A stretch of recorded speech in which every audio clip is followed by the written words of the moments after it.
You stab your blood clot crayon. Get out there, fight them government troops. With them AKs. With them AKs. Oh, you're not gonna take part in this, Josh? Nope. Why not? I'll let you guys fall down. Will you pick us back up? You guys burn. Nope. You won't pick us back up, is what you're saying. Okay, so sounds like you guys don't really have much you want to talk about. I just realized that Henry Cavill is Superman. And Did you really? I'm a little embarrassed by that. Are you? Well, you should be. You should be. Well, I'm a huge DC comic fan and the films. Well, there were two things that I couldn't stop looking at or thinking about while we were watching this movie, which is the awful mustache CGI from Justice League that is right. So embarrassing, especially in that the opening part where it's like Superman on a cell phone or something like that, and he's like doing his weird smile to the children, and it was really weird. But then I also couldn't stop staring at that fucking tooth that's in the middle of Tom Cruise's head. Have you not seen that? He's a tooth? He has his left, whatever those are, the two front teeth, it's like right in the middle of his fucking head. Look it up, Google it right now while I do this next bit. You're saying he has a third tooth? No. He just had some kind of tooth surgery or something, and now the tooth is in the middle of his fucking head. I actually do know what you're talking about. Yeah, and it's weird, and I couldn't stop staring at it. It's just centered in the... It's centered in the middle of his mouth. Oh, okay. So, normally we have the split between the two. He's got a big old twofer there. That's incredibly disgusting. It is. Let me see. He's it's just like his third tooth, or one of his middle teeth is directly in the middle. Can't see a picture. It's horrifying. Gross. What the hell? Yeah, so I couldn't stop staring at that for a while. Plus, I was kind of stoned when we first got into the movie theater, and I was like, look at that fucking tooth.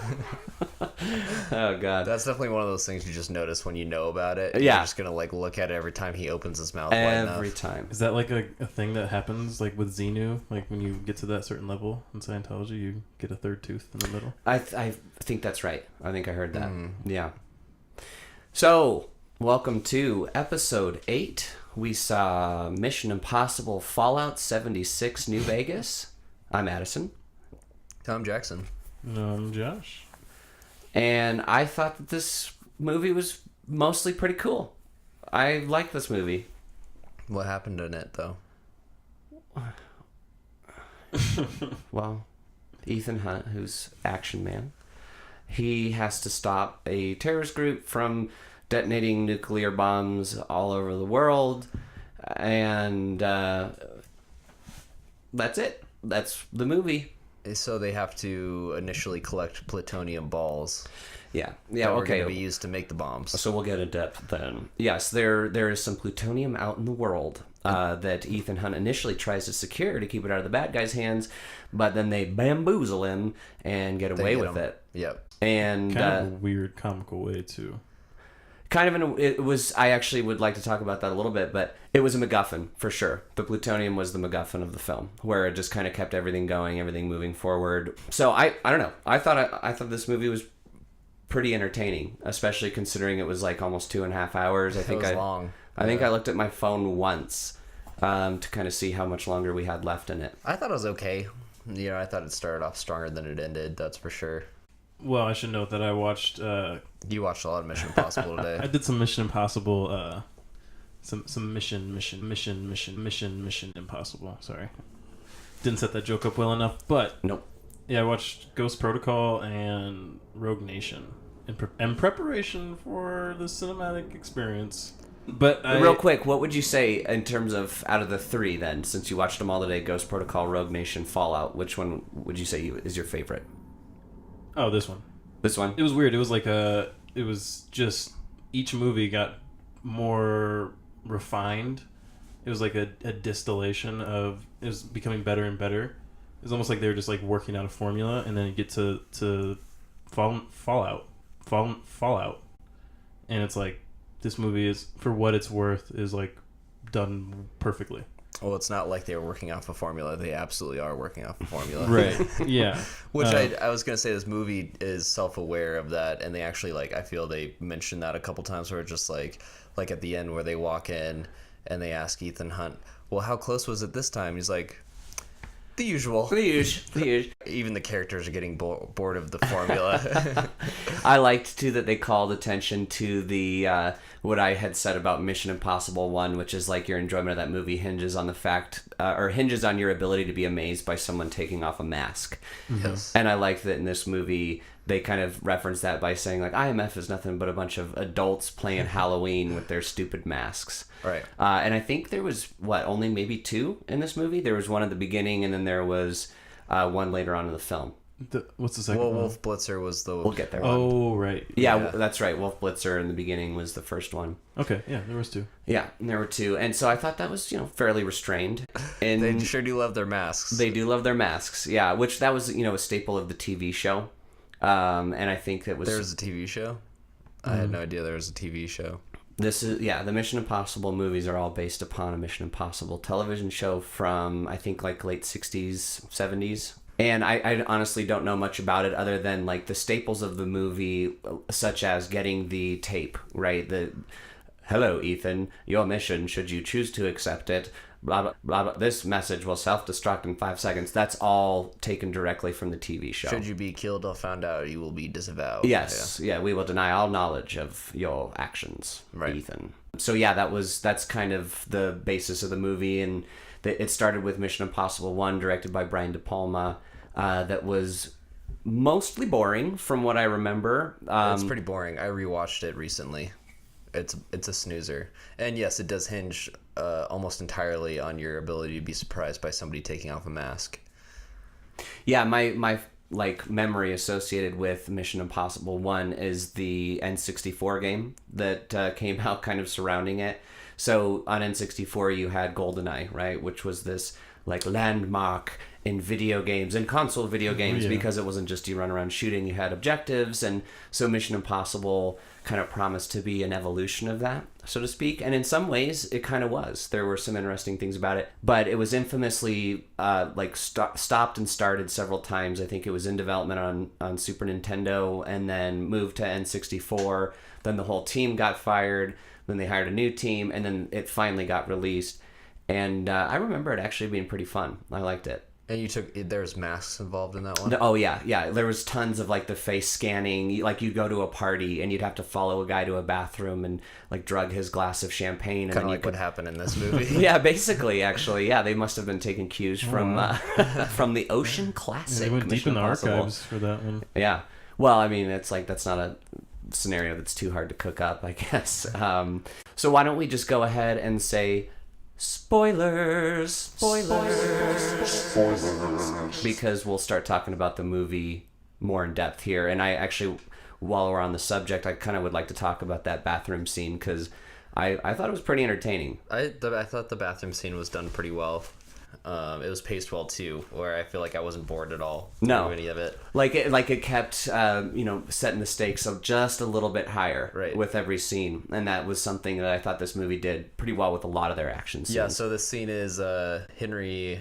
How do you pronounce his last? Is it Cavill? Cavill, as far as I know. Cavill. And Tom Cruise coming to the bathroom to ambush this this guy who's going to meet with this lady, and he's going to John Lark, I think, is his name. John Lark, yeah, or who you think is John Lark, anyways. And then they sandwich him at a sink, and then Tom Cruise is supposed to hit him with a syringe. It's supposed to make him seem drunk, and then they're supposed to copy his face, and then he's supposed to make a mask that he's going to wear. And then the guy catches on to it, and he takes a swing, and then they just start, like, whooping the shit out of each other. Yeah, Henry Cavill is like, fuck this, and he just takes the laptop and hits the guy right across the fucking face and knocks him out. So you have that distinction set right away in terms of, like, Ethan Hunt is trying to do it the spy way. He's trying to do it all sneaky and stealthy, and then Henry Cavill is just, like, the blunt object that just gets the job done at any cost. Yeah, I was gonna say there was a kind of a false revelation of characters in that scene, just for setting up Henry Cavill's character as this like brute force who has no subtlety at all. That guy's an absolute unit, man. He's huge. He is. Like, when he squared up after he got knocked out the first time, took he was his suit off? Yeah, Or dude. Did a couple air jabs. Yeah, I would got a have little fucking scared. ran screaming in the other direction if I saw that. That guy's a tank. Yeah.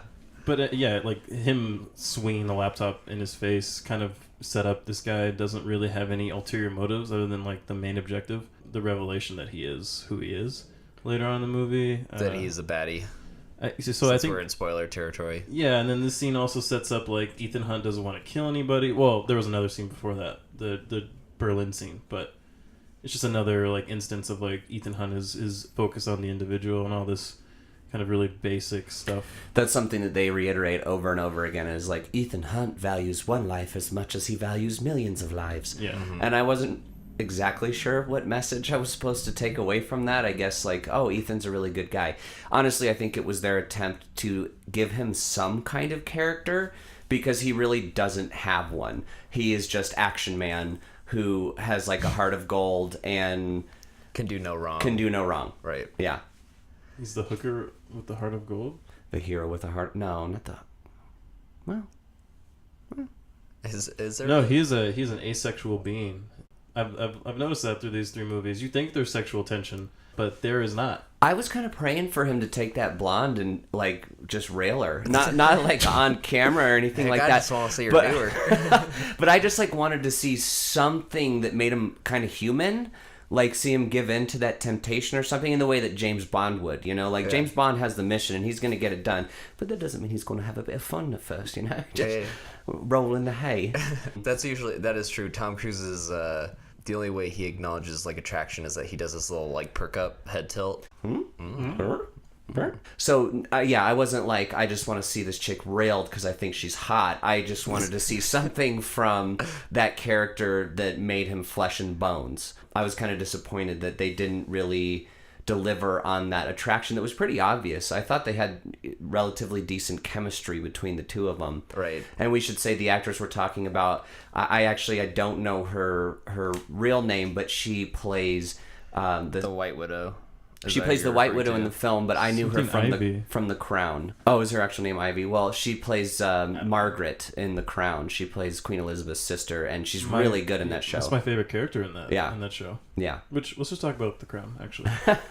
Well, speaking of The Crown, the trailer that we saw tonight that actually looked pretty interesting is the one about Neil Armstrong, and his wife is played by the woman who plays Queen Elizabeth Yeah. in The Crown. You found that trailer interesting? I thought it looked pretty good. Yeah, I mean, so it looked like directed by Damien Chazelle, who has directed Whiplash and most recently La La Land. Oh, really? Yeah, so you know, like it's going to be a critical darling no matter what because they seem to love his movies. But I really like Ryan Gosling. I like Ryan Gosling Yeah. too. And It just seemed like it just seemed boring. I don't know. There was one scene that like really stuck out to me in that trailer, which is when they close the space shuttle on him and it's dark and it's quiet. Like I felt the tension there too. Yeah, and then it shows like some scenes of him hugging his son and stuff like that while he's in there. And maybe that's a little bit hammy, but at the same time, it put me in that moment of like what kind of anxiety and fear you would feel being locked in this tube when everyone's been like, you know, you're gonna fucking blow up, right? Like, Yeah, you know, I hope- you're gonna. I hope most of that movie is the setting up of before the launch, and that's what it seemed like. I think it will was be. 2/3 of it was like like that dinner scene in the trailer seemed really interesting. But other than that, it's just like Those movies are hard to make trailers for. They are. but they're Yeah. fine. They did it. That's what my takeaway was. I think you Oh, just have okay. to see, oh, it's Ryan Gosling. Oh, it's this director who's made other good movies. I'm going to go see it with those movies. They can't show like a motorcycle flying off of another car exploding in the air. Into the moon.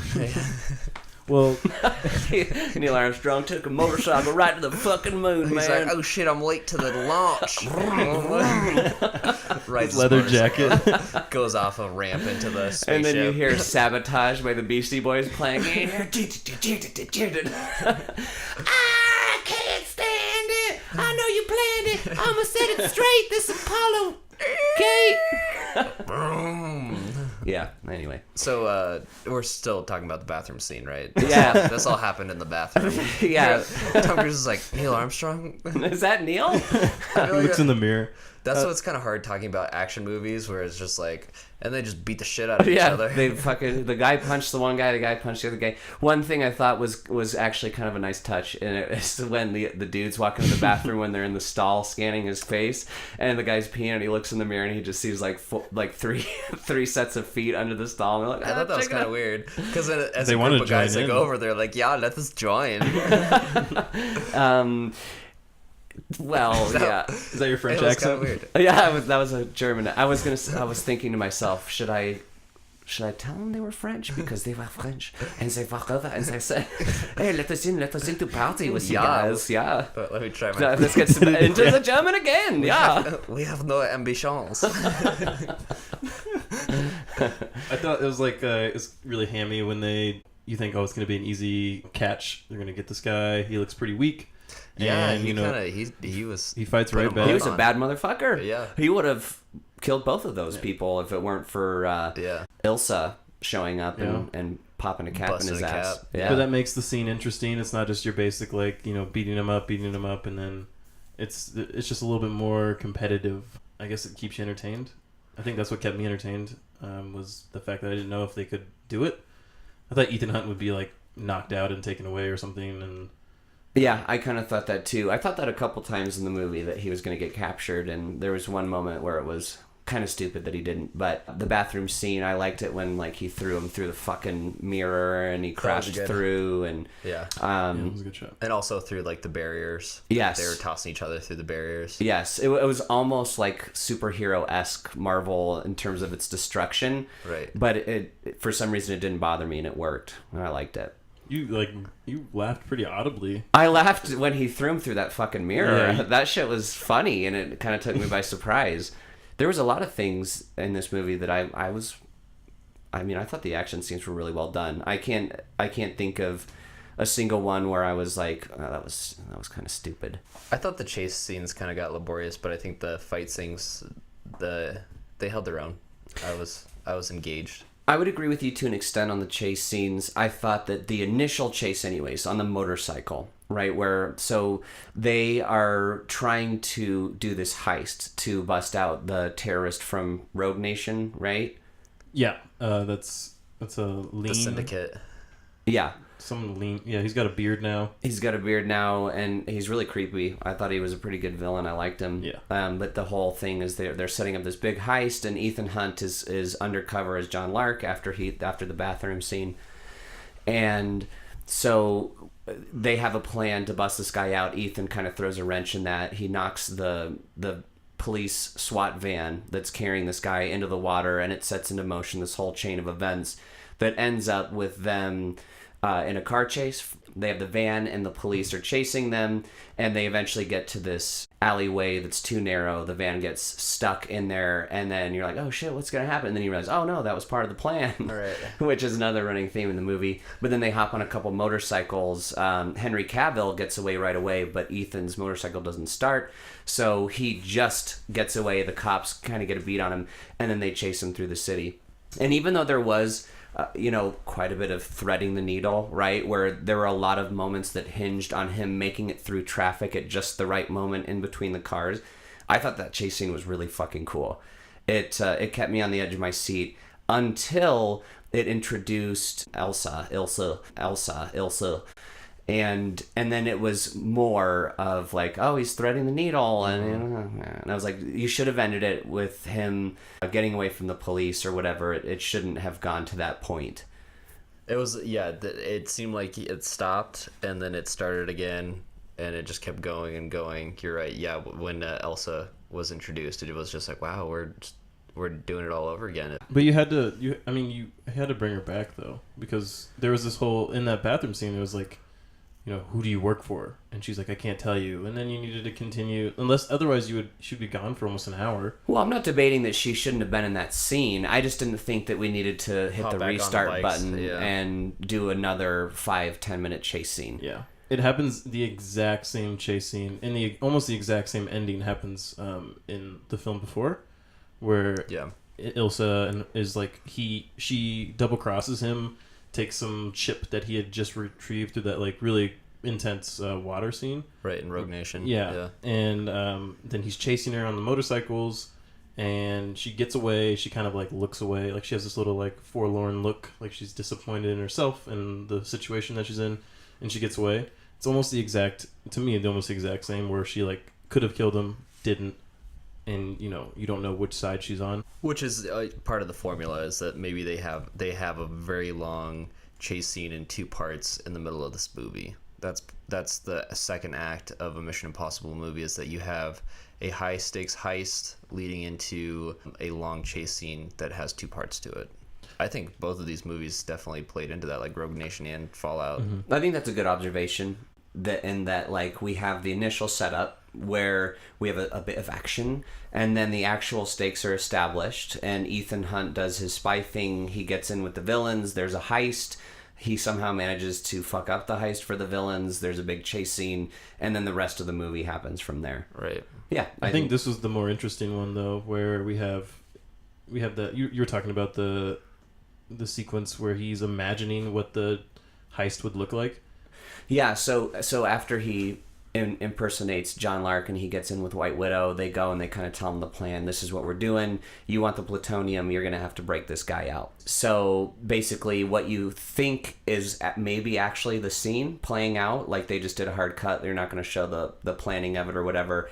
And it's all quiet. Like you can barely hear any of the actual diegetic sound. Yeah, I don't think you can hear any of it. I feel like you could hear some of the gunshots and stuff. Like there's a little bit of diegetic sound, but mostly it was quiet. And you see the whole thing play out where the truck pulls up in front of the police cars, and they stop. The guys with the fucking automatic rifles get out and just start mowing down police officers. Another truck comes up from behind, and then Ethan like shoots a fucking policeman in the face, and you're like, wow, I didn't expect that. And then boom, cuts right back to him in the office. And I thought this was interesting because it set it up as if Ethan Hunt is now this dark character. Morally flexible. Where he has to have some sort of like just resolve. I don't know. I was kind of hoping that was actually what happened, is that he was put into this like compromised position where he had to make another difficult decision, but then it turned out to just be a fantasy, I guess. Well, it definitely got your attention, which is why they did it. Yeah, sure. Because this movie messes with your perception of reality a lot. Constantly.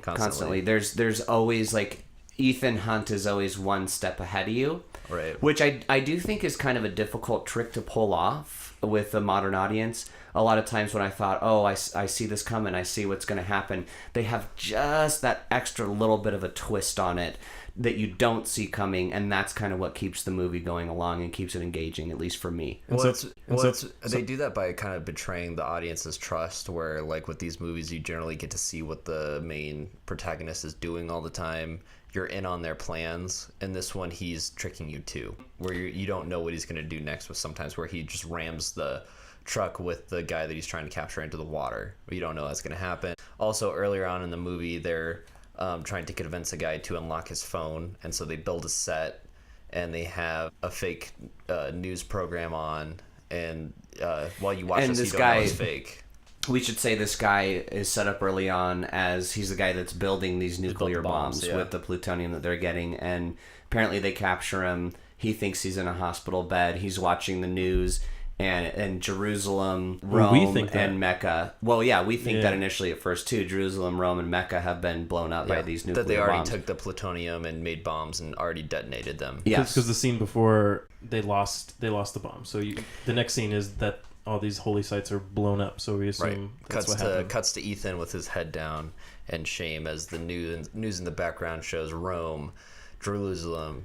We do believe that the Pope was present when the bomb went off. Wolf was just ranting like in this monotone, like the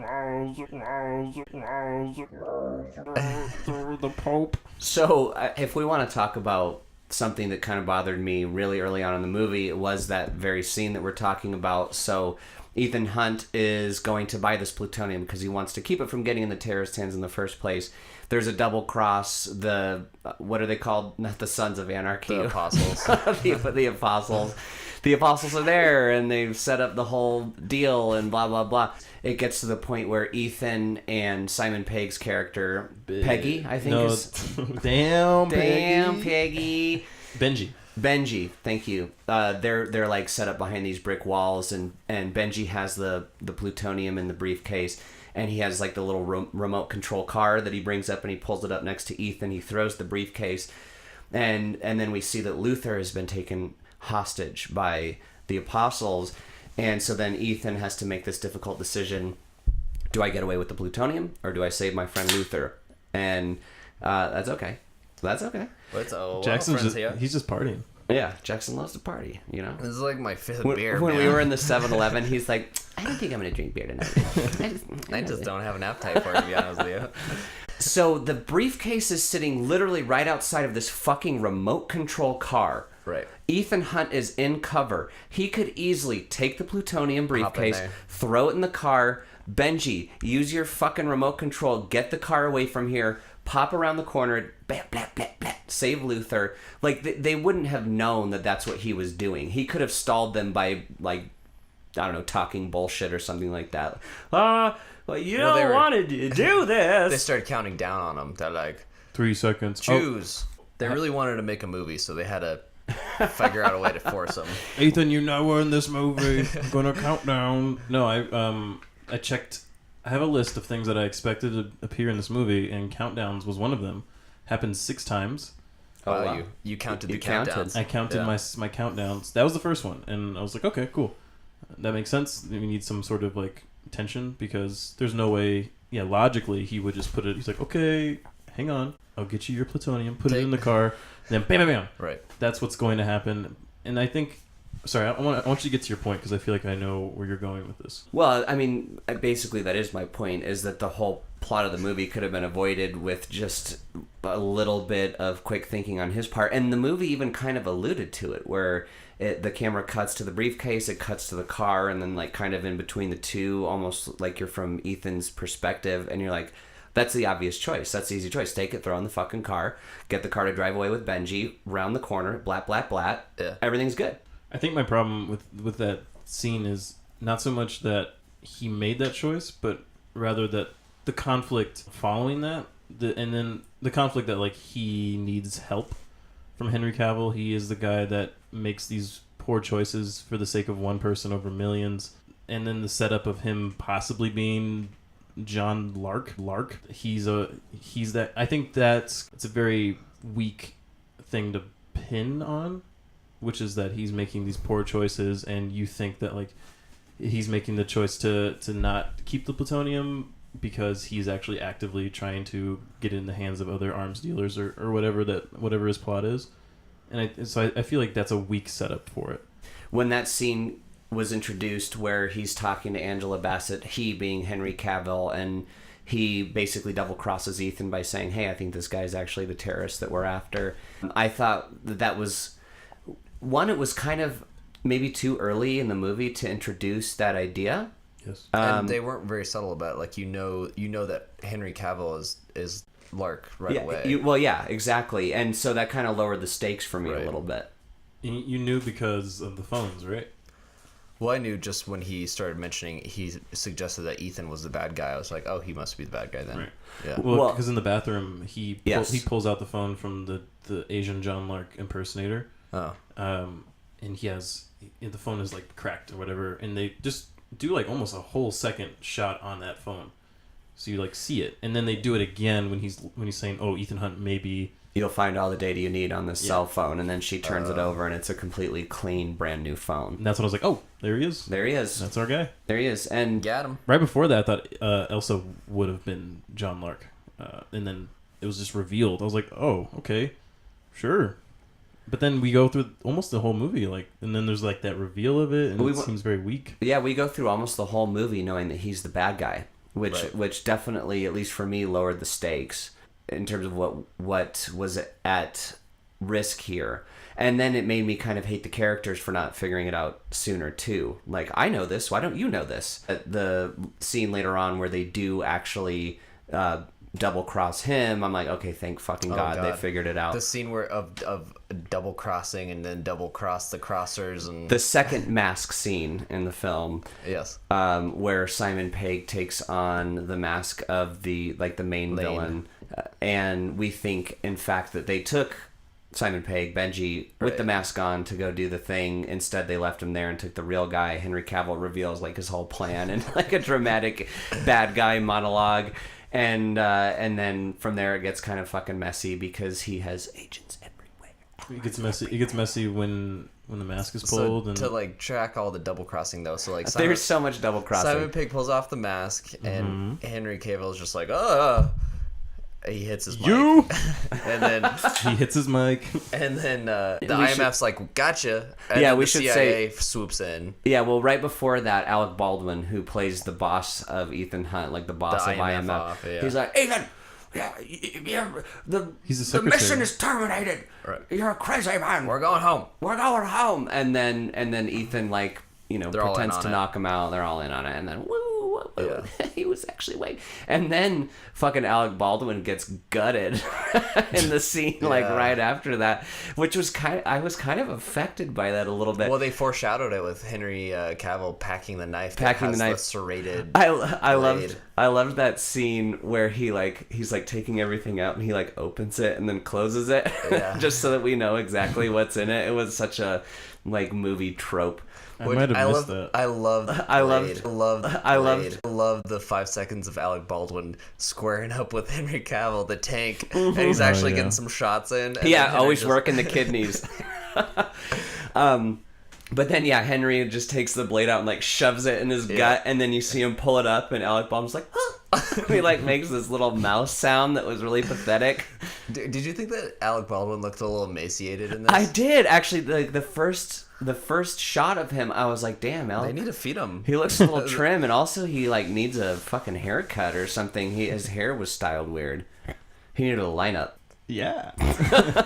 It's a callback. I got a question. Uh-huh. So in that scene where they have Luther held hostage in the very beginning, and they're like, Luther or the plutonium balls, Ethan has to choose. What would you think if Luther actually died during that scene? Yeah, I was like kind of like just movie wise that would have like I was okay, he's gonna die, that'll Because it would have betrayed like the Mission Impossible theme of that it's this team that's always together and they seem to be really tight knit. And if you kill one of them off in the beginning, I think it'd probably betray that. But I felt like the stakes were a lot higher, and it grabbed my attention thinking that he actually died and that Ethan lost the plutonium anyways. So when I say I wouldn't have given a shit about his character dying because I didn't feel like his character added anything to the movie. I don't think he's ever been a character that was that important, which would have been a good thing to knock off. Well, if we want to talk about Alec Baldwin's emaciation, then we should also talk about Ving Rhames' like serious alcoholism swell or what. Oh no. He's puffy. He's looking rough. He's Yeah. looking a little rough. I was a little worried for old Ving. So we had the Rio Grande. Moment of silence. Now we have Frontier. Frontier. I just flew Frontier and I will publicly just say fuck you. Frontier, fuck you. Frontier's You pretty need to get awful. that on the Twitter. Maybe they could get us some free plane tickets. or something. Frontier, you fucking ruined my life. Frontier, you fucking ruined my life. I hate you so much. What happened? They have some old ass airplanes. Well, first of all, their whole airplane, their seats are made. Well, their seats in the film or in the. Jesus Christ. I'm drunk. The seats in the film on the theater on the plane are just beach chairs. Just gray beach Just like chairs. some lawn chairs that they like. You like even have to fold it out when you get to your aisle. There's no chairs in there. I paid $15 extra to sit in the nicer chairs up front. Yeah. And I'm calling them chairs. I'm not calling them seats. And they don't lean back. None of that. Was it like David Cross in Arrested Development, where he's in the van going to the airport, and he's like, "Hey, can you believe this was only $10?" And then at the end, it's like packed full of people. He's like, "I paid $10 American dollars." That's how I felt. That's pretty much how I felt. And then I got asked to move to the emergency section because someone's arm was broken. Oh, did you get a And- refund and for they your can't- fancy seat? No, but they offered. Apparently, you can't just have complimentary soda or coffee or anything. You have to pay for that. Yeah. And they said, "Well, we'll offer you complimentary soda." I was like, "I don't fucking want soda. Oh God. I don't want your $4 soda."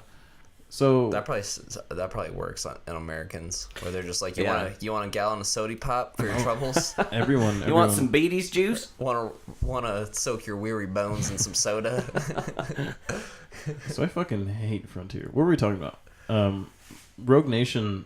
They I don't think that's what we were talking about, but no. okay. You were talking about Luther. I was gonna say Luxor. Oh yeah, the Luxor. Well, Luther's character, I thought him dying that would have presented like this really interesting conflict where we don't know if we can trust Ethan Hunt like Simon Yeah, Pegg's character, Elsa's character. Like he fucked up. Like he got Luther killed and he lost plutonium. Yeah, and that's kind of what sets up Simon Pegg's character in Rogue Nation, where he is working for the CIA and he hasn't heard from Ethan Hunt for like 2 years. Right. And he's kind of pissed off at him because he feels like he's not trusted. Like he has these valuable abilities, and Ethan Hunt's kind of just like, oh, I need you all of a sudden right now, and he feels a little used.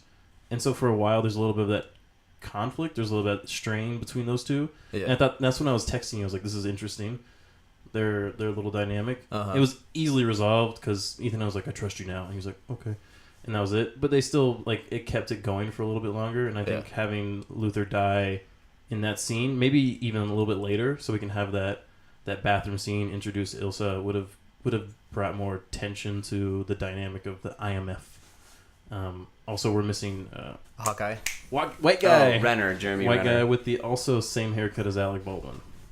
Yeah, That's a popular haircut.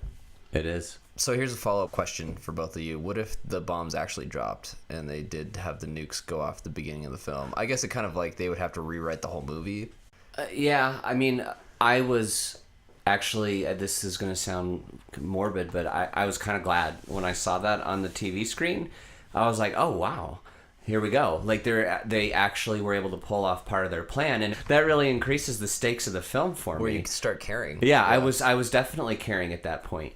And then you turned to me, and I had kind of thought the exact same thing at that moment when they're like, he's got to read the manifesto online, and then I'll give you the password. I was like, oh, this is just going to be another fucking bamboozle, like Yeah.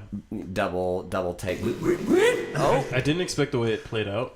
I thought for some reason, they were going to be like, all right, start reading the manifesto, and then as soon as he gives you the codes, just stop.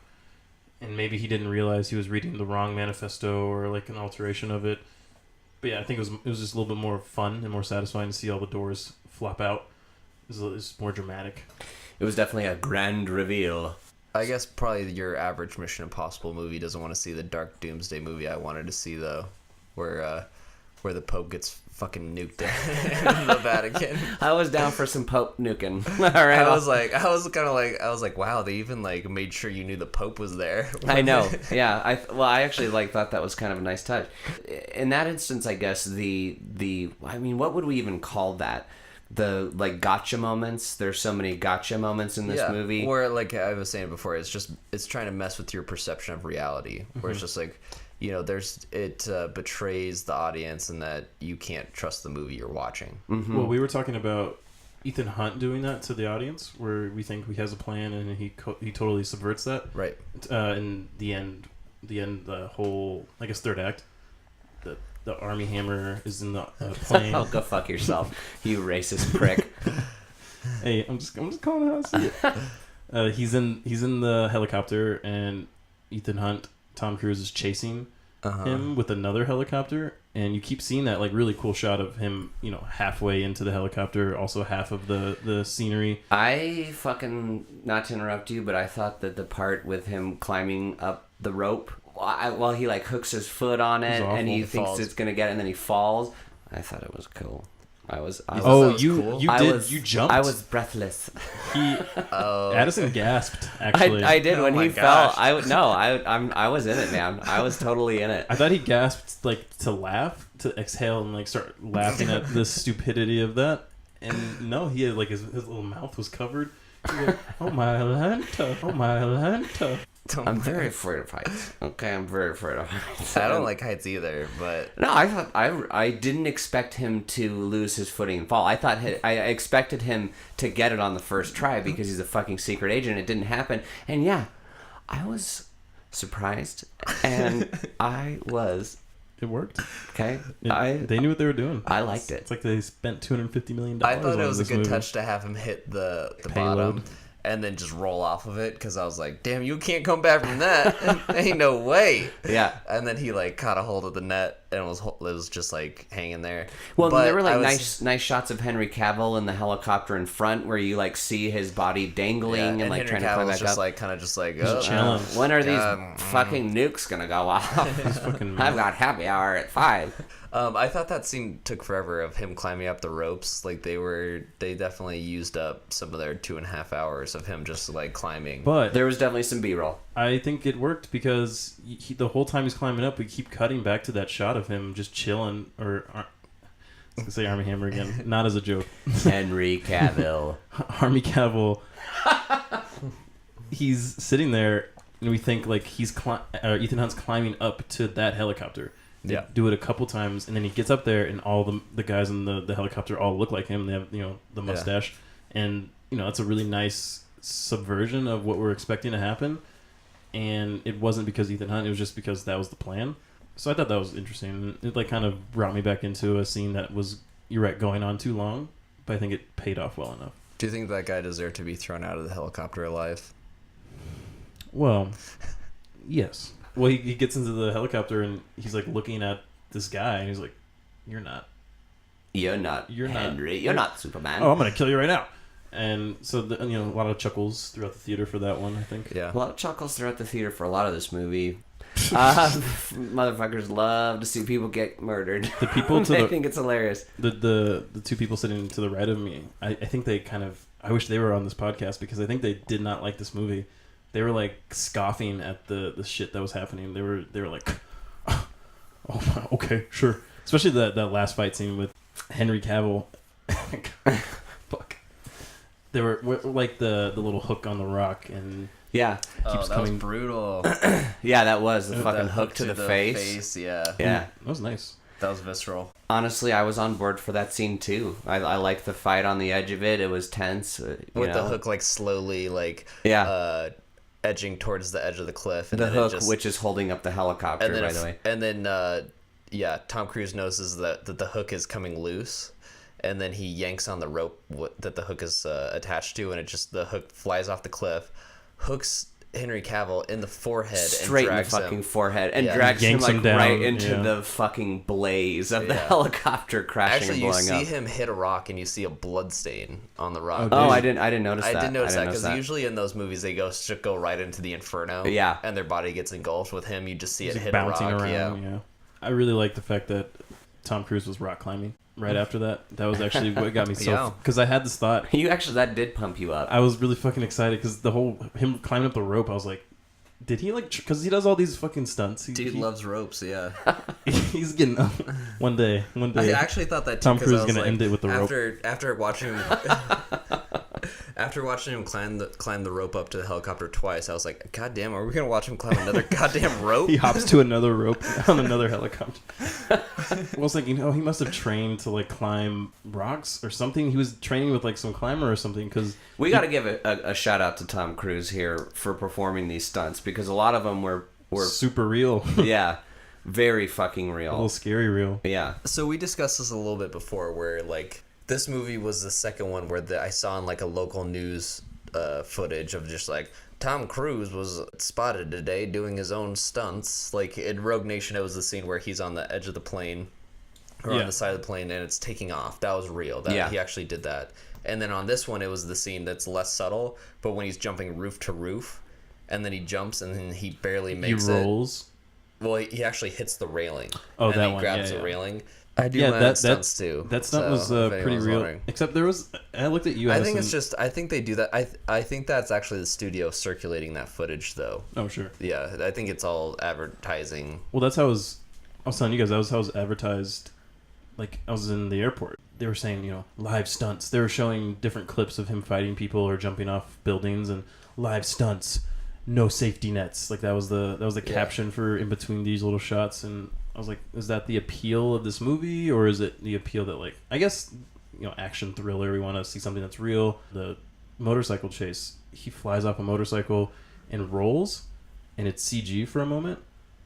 Yes, I noticed that too. And it was like the only real CG that I noticed in that movie. When he's rolling on the ground after It's really quick, but it's like very obvious, and I was kind of thrown out for a second, and I was surprised because I figured Tom Cruise just takes beatings all the time. Why can't he just roll around for a second? You also mentioned in Rogue Nation, it seemed like they were very protective of his height, where everyone seemed like they were the same height. Yes. They couldn't do that with Henry Cavill. He was just towering over him in some scenes. Yeah, they definitely had to include that. Like Henry could have just like picked him up and like tossed him in the air Whee! and picked him up. Yeah, Tom Cruise is like a ballerina. He's very Again, Henry, again.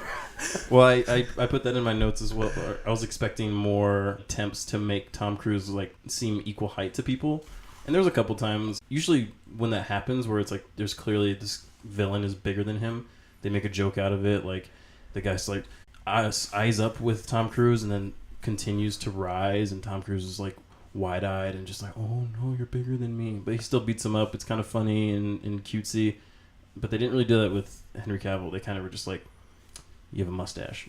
Like I think especially in the plane before they jump, which we should talk about that scene too. But Henry Cavill is just towering over him in that scene, which I thought was one of the better like action scenes. I also have a fear of heights, but that like I feel like that played into it, where you are in the plane with them and then it follows them out of the plane into this thunderstorm, and it reminded me of the scene in the latest Godzilla movie, where they had that trailer of the guys jumping out of the plane into the clouds. No? Don't know what the fuck you're talking about. I only watched a little bit of Godzilla, and it lost me, honestly, very Well, that early on trailer in the was movie. the best part, was that they had the same exact cinematic tools where they jump out of the plane into the storm.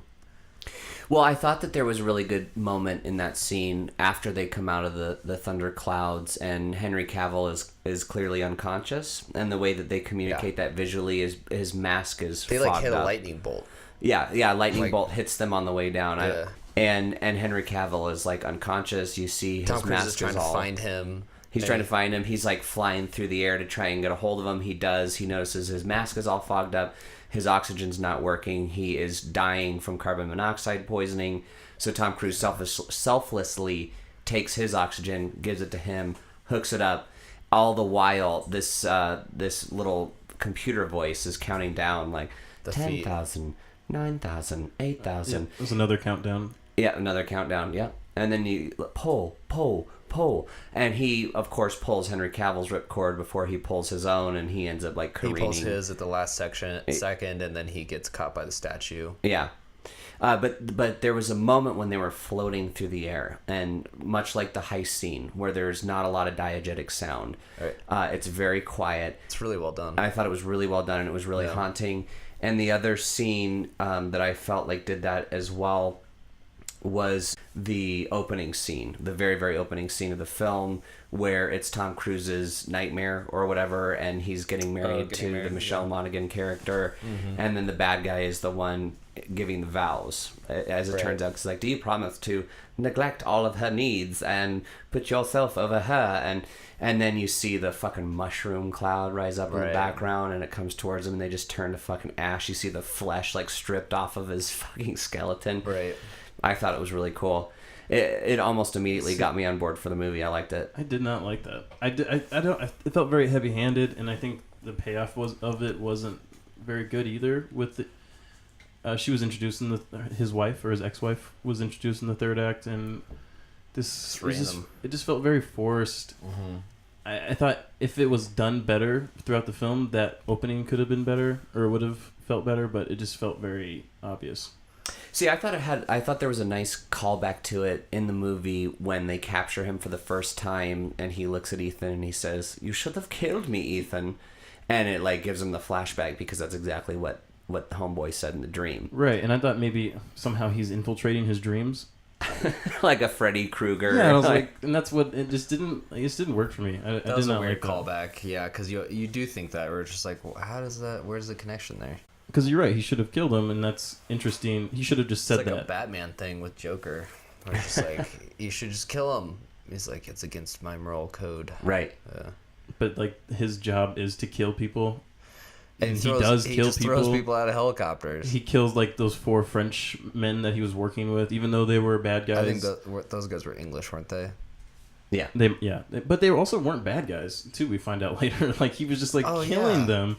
So that put a light bulb off in my head because he does gun down those 4 guys, and then you just find out they're all British agents later on. Or maybe they just like sloppily try to tie that loose end where they're just like, oh, they're working for us too, don't worry about it. Well, yeah, the White Widow ends up being like a double agent working for MI6. So yeah, I guess maybe they were MI6, but I don't know that the movie ever made that super clear. There was a moment, I think it was with Alec Baldwin and Angela Bassett's character. They said she's trying to get favor with the CIA, so she's working with us. Us is that's them saying that, not me. I'm not part of CIA. And I think that was the only time that Sure, they really. that's what you want us to think. Are you a fucking Fed? Fucking narc. I can neither confirm nor deny anything that hasn't been cleared by the Secretary of Defense. Oh. That's what. Oh man, that was. You're here to bust Addison for smoking marijuana. Why are you telling everyone? Trying to call back Rogue Nation. So, with my checklist, like the whole point I wanted to make. Well, what's your checklist? Oh, my checklist. Is it like your... Well, so watching Rogue Nation and Ghost Protocol, I was trying to... After Ghost Protocol, I was like, I wanted to see how many times these elements showed up. And they're not really big plot points or really important things, but they were elements that I noticed that were just cheesy and very action movie cliches. And I wanted to see how many times they showed up in Fallout. Because because those 2 movies have good reviews, they're well received. Yeah. And they have some pretty stupid, and I don't like using that word in this sense, but just stupid moments. And I just want to read through the things that I was expecting in this movie. So real quick, mission briefing in a new / creative way. I think in Ghost Protocol or Rogue Nation they had like a record player. Yes. That was interesting. This one was was it Odyssey? It was the Odyssey. Yeah, it was Homer. And then I had the next point was exotic location with brown people / people of color. That did not happen. Thankfully. Right.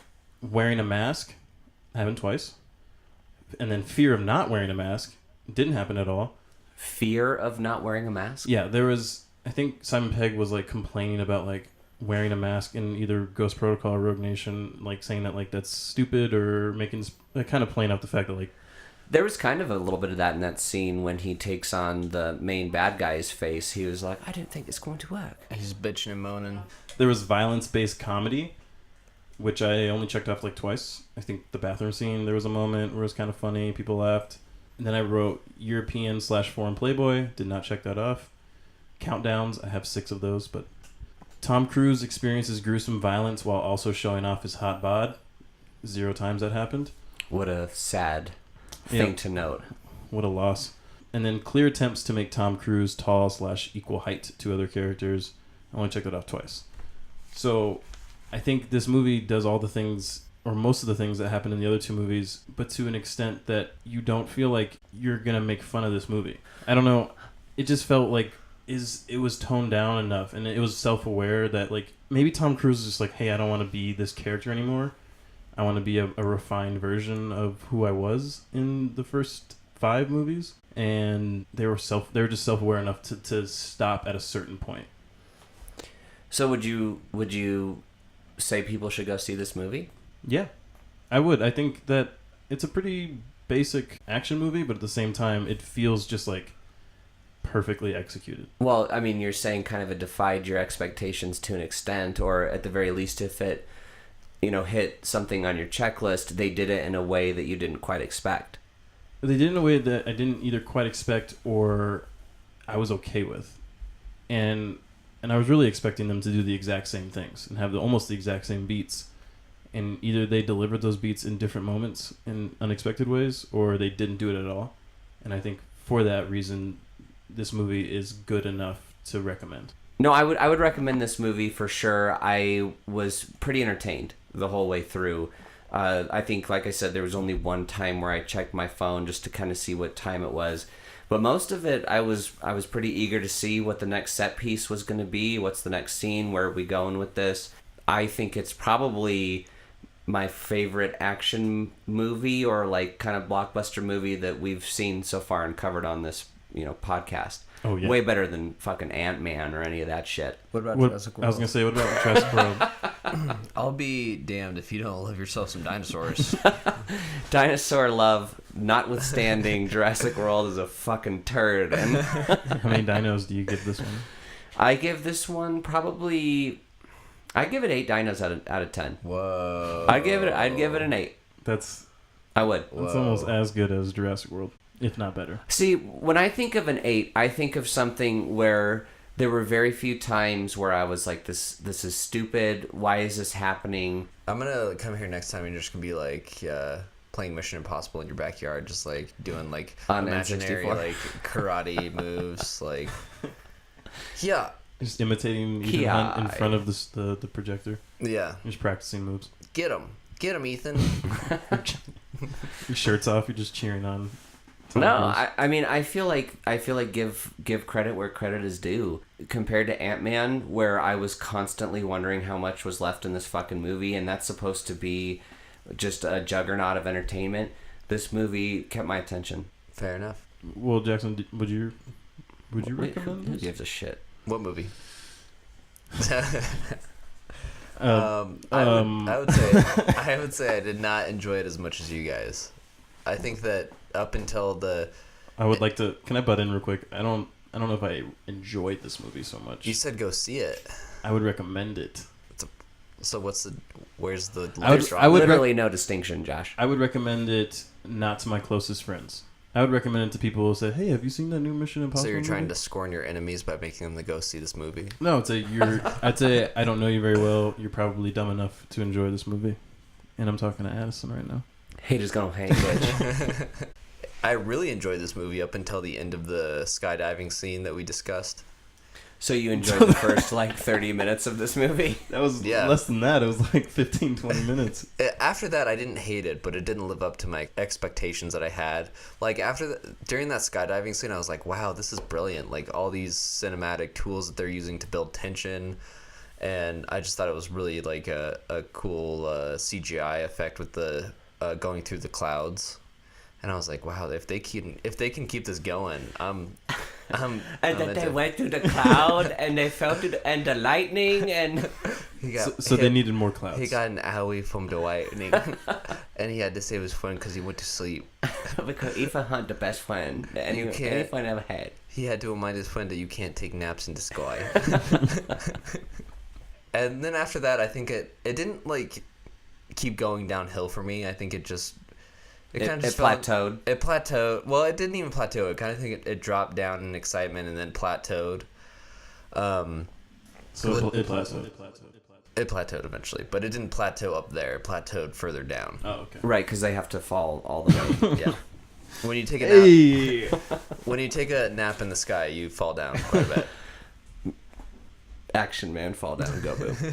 I would say I this is one of the movies I would say yes, watch it at home, but don't think I would pay for the movies unless I was in a podcast. But in this case, I did. But typically, I would say no, I'm not going to go to the movies and watch this.